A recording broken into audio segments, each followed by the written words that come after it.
Good morning, USA. It is a beautiful day to be alive in America.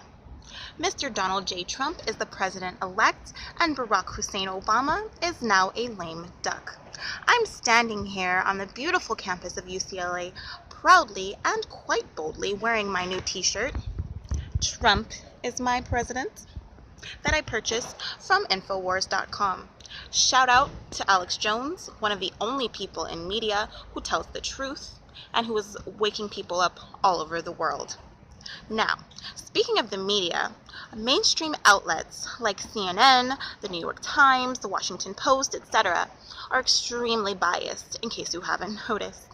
They skewed all of the election coverage and into a positive light for crooked Hillary Clinton and took very small snippets of Donald Trump's speeches and twisted them to prove him a monster. Those of us that voted for him, and I'm proud to say that I did, we saw through the BS.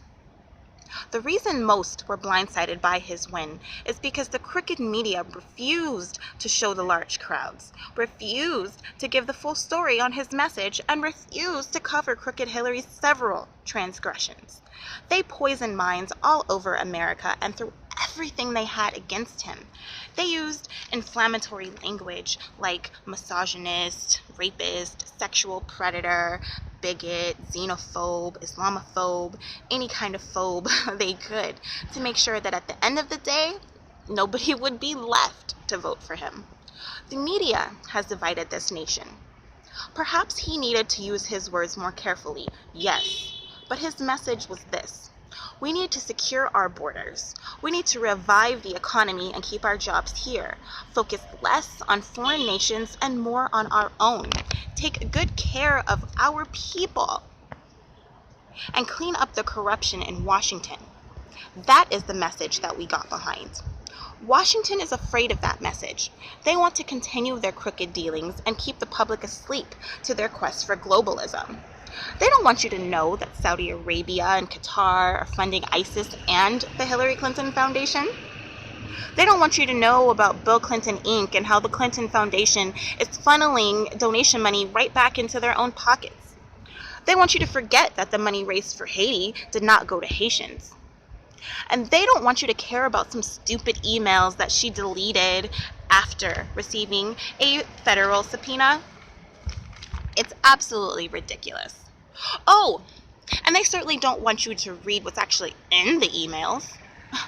Although WikiLeaks has been around for 10 years and never been disproven, all of a sudden WikiLeaks is the liar. And the Clinton camp can't disprove it, so they blame Russia. Even though Julian Assange has stated that it's not Russia. They don't want you to read the WikiLeaks because then you would know that CNN is in bed with the Clintons, that they sabotaged Bernie Sanders, that they leaked crooked Hillary the debate questions, that they planned how they would oversample Hispanics and women to skew the polls in their favor. They used the term needy Latinos and labeled Black Lives Matter activists as radicals and warned their staff to keep Black Lives Matter attendance limited. They even thought about having Hillary Clinton use a yo mama joke in order to pander for black votes. They described how they would run a divisive campaign and work to label Donald Trump as a racist early on. They used every dirty trick in the book to get crooked Hillary the presidency, and it still didn't work. They thought that celebrity influence was more effective than our own thoughts, and so they used celebrities like Jay-Z and Beyonce and Jennifer Lopez because they knew how unpopular Hillary was and that she couldn't do it on her own. So instead of giving you someone to vote for, they brainwashed you to vote against Donald Trump. Now, I don't see how Donald Trump is a racist when he received the Ellis Island Award in 1989 alongside Muhammad Ali and Rosa Parks for contributing to the improvement of black youth. Or that he is the only politician who stood up and said, "Here is what I'm going to do for the black community. I've got a new deal for Black America, and I'm going to give you $100 billion for your communities." Just because he wants to secure our borders doesn't make him a racist to Mexicans. He wants to deport criminals. Why should people come into our country, commit crimes, and then get away? It makes no sense. And I'm tired of giving money to other nations when we need that money right here at home. We want to let in thousands of refugees, but we have a large population of homeless people as it is. And Chicago wants to be a sanctuary city? Sanctuary to whom? Certainly not all of the people that were murdered there this year.